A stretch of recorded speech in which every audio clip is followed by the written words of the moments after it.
Hi, this is Adam Ballinger. Good to see you again.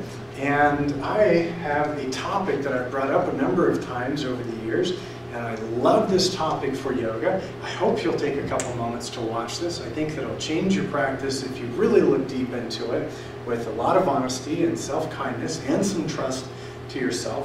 I think it is huge and important, so let's get into it. Here's the question. Why are you practicing Yoga Asana? And I don't mean it in the in-your-face way, like, why are you practicing it? But why are you practicing it?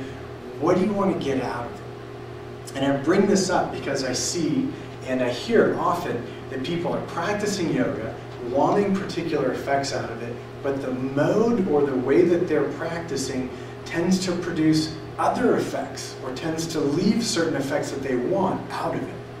And I believe that there is a place for all sorts of different practice. And let me show you a little bit of what we're talking about. So when I've asked this question in workshops or in seminars or training, one of the things that comes up a lot, this is probably the most common, is for your mind, and sometimes we'll put mind and heart right there together. So for your mind, yoga is fantastic. Yoga Asana, using the body as a method to get into the mind, bring balance and harmony to the mind, fantastic. I love it. We'll talk a little bit more about that. I'm going to skip this one and come back to it. The one down here, physical fitness. I hear tons of folks, sometimes they don't want to put it out there, but it's not particularly their spiritual practice, although they get a sense of centeredness with it, but they practice because of physical fitness. And they love it. It's, in essence, I don't mean this to undersell or talk about yoga, but it's kind of their new, more mind-body aerobics.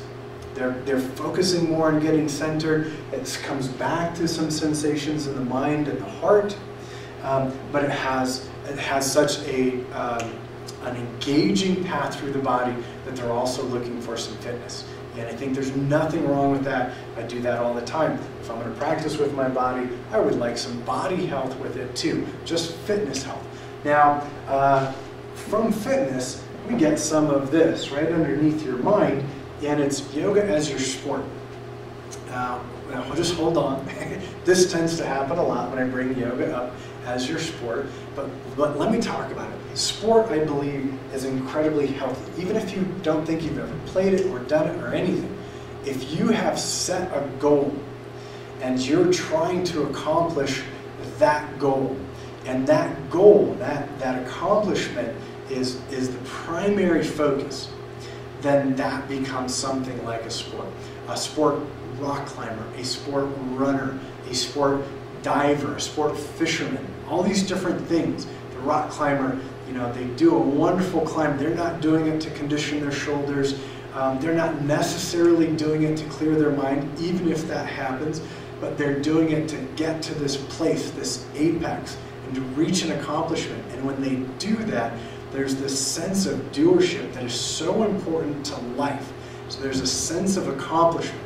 If you have practiced and you set periodically or all the times this goal to do this particular back bend, or to do this arm balance, or to do this handstand, to do this radical yoga pose deeper and deeper and deeper and deeper, then you are doing it somewhat in this sport mode.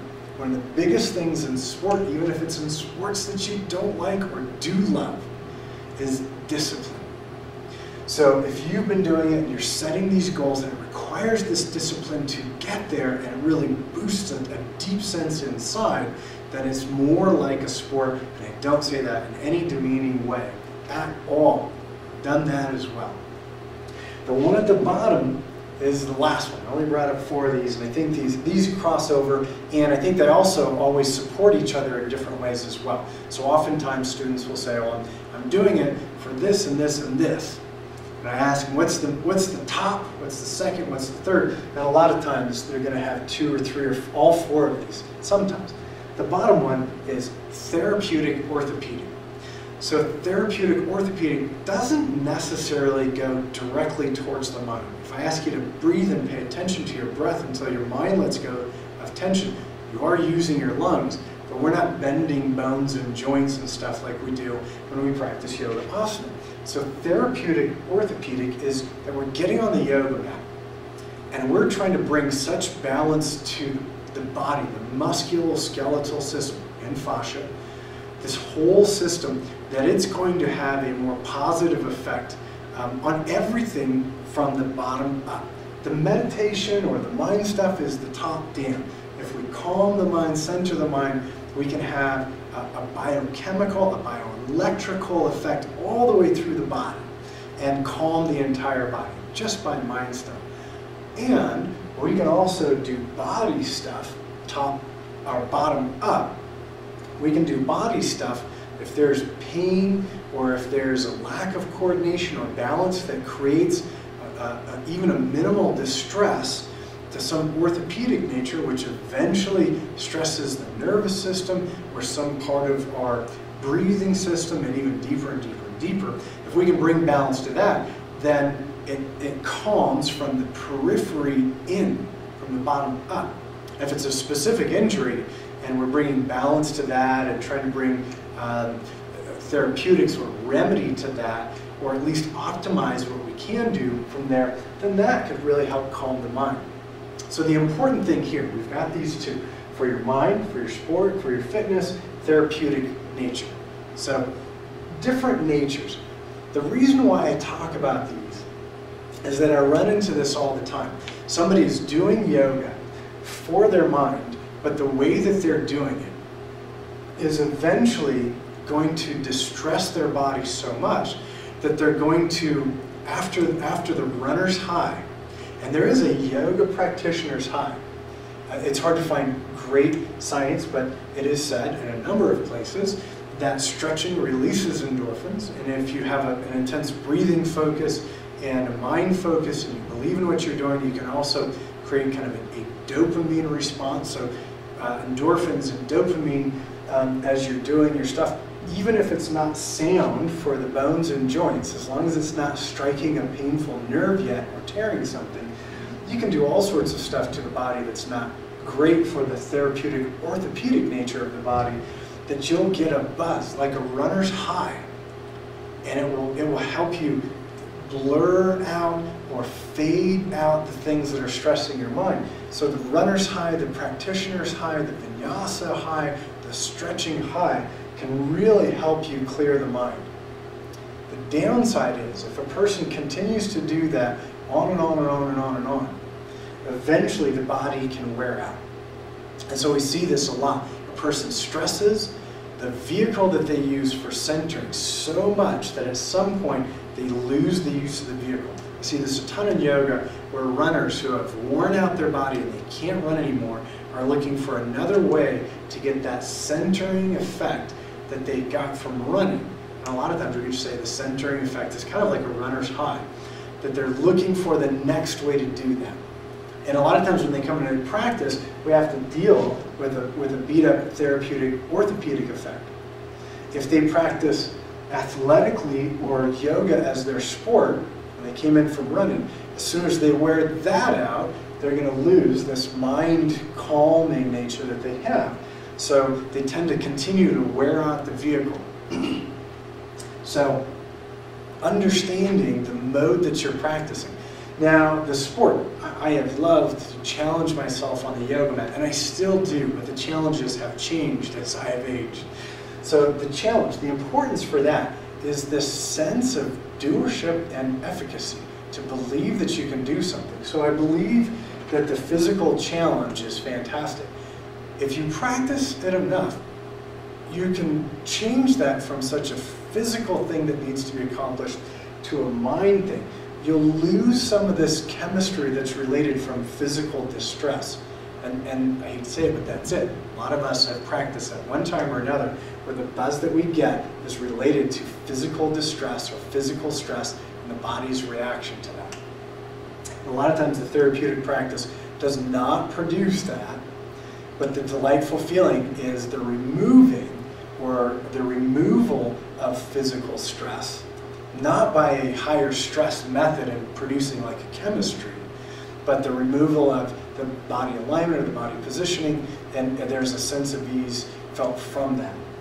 The fitness stuff kind of fits in the middle of these. My belief on the fitness stuff is fantastic fantastic. As long as you learn how to make the fitness therapeutically and orthopedically meaningful, then fantastic. I think it's stuff that I'm going to be doing for the rest of my life, and I can always modify it so much that I know how to make the physical fitness stuff continue to grow with me in the way that I come to the mat, sometimes needing more therapeutic orthopedic, and always helping with the mind stuff.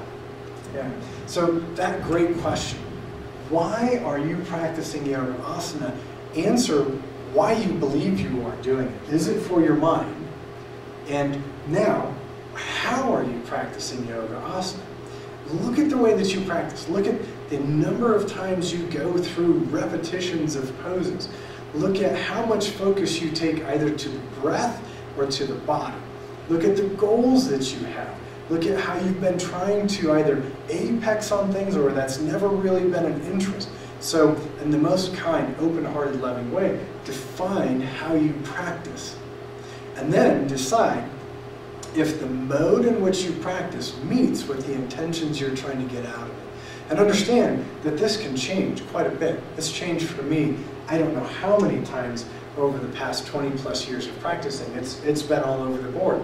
And even with the injuries and things that I have, I do expect to practice a little bit as a sport at some time. Again, I already do, but I practice it wise, understanding the therapeutic and orthopedic thing so that I don't actually create a down the road stress on my mind because I've diminished my body even more.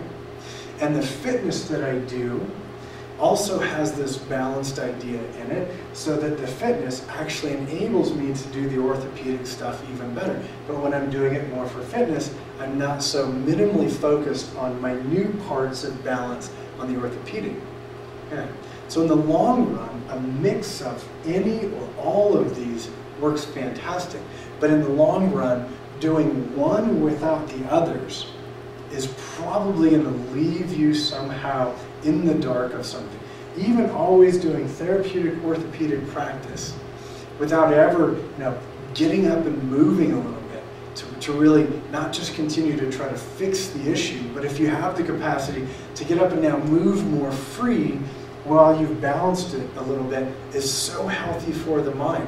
Always just focusing on the minute alignment, it takes out that feeling and sensation of the bigger picture, the breath and the mind. So any of these in and of themselves will leave you short.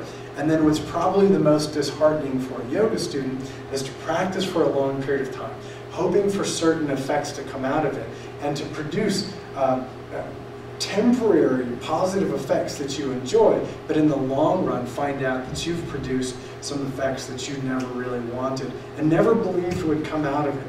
It's very easy to practice in a way where you feel good in one area for a while, and then somewhere farther down the road, you find out that in another area you've created an imbalance in that. You could do that practicing therapeutically and orthopedically all the time and finding out someday that you're just burnt out on it because you never dug in there and felt the whole thing. You never went in there and actually been playful with the body now that it was more healthy to go. Or even just that you were always doing it for your mind and you wore out your body a little bit by doing that.